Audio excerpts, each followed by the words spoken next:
vindo para o nosso mundo de hoje, 2020, quem está nos ouvindo daqui a 5 anos, 10 anos, vão ter outras palavras, provavelmente. Mas eu vou citar algumas aqui que eu vejo que foram manipuladas, ou manipuladas não, mas elas têm um instrumento de poder ali que as pessoas meio que repetem elas e elas não conseguem argumentar sobre elas, como, por exemplo, a palavra fascista, né?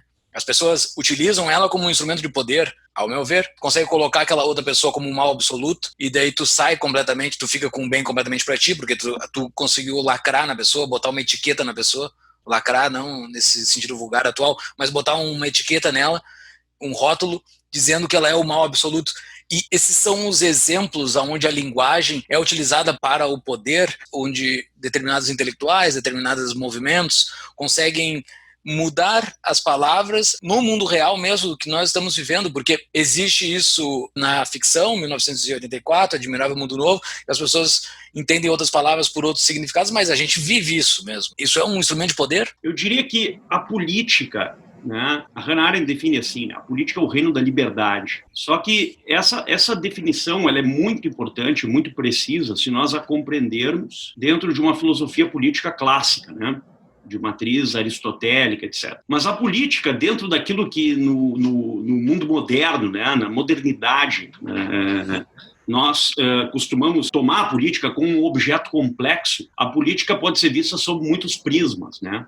A começar pela antropologia política e a terminar pela teologia política. E quando nós olhamos essa complexidade que se tornou o fenômeno político, sobretudo a partir da fundação do Estado moderno, né, e as novas formas de organização do poder político do século XVII, XVII e XVIII para cá, nós vamos perceber cada vez mais um envolvimento, né, cada vez maior entre a razão política, a razão de Estado e a biologia política, que é aquilo que há de, digamos, de biopsíquico no ser humano e que se reporta para o mundo das relações políticas. Em outras palavras, cada vez mais as nossas formas de organização do poder, elas têm absorvido aspectos afetivos, sentimentais, irracionais e da ordem das inclinações do ser humano, como, por exemplo, né, as inclinações irascíveis ou concupiscíveis. Então, por exemplo, o ódio e a raiva se tornaram elementos da força de oposição na política e passaram a ganhar um espaço considerável no jogo das relações políticas.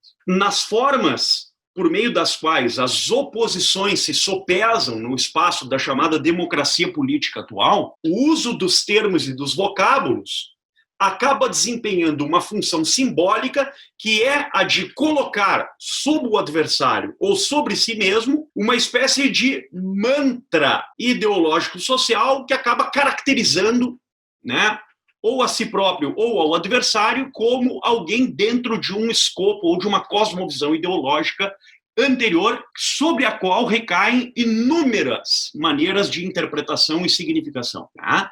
Então, um grupo acusa o outro de X, o outro grupo acusa um de Y. E isso acaba fazendo o quê? Criando um novo mecanismo em que a luta política ela deixa cada vez mais de ser uma luta travada dentro de bases comuns, ou seja, há um espaço para o consenso e um espaço para o dissenso, que é o que normalmente ocorre nas democracias constitucionais, e acaba se tornando cada vez mais, sobretudo no tempo em que vivemos, numa luta pela destruição do outro.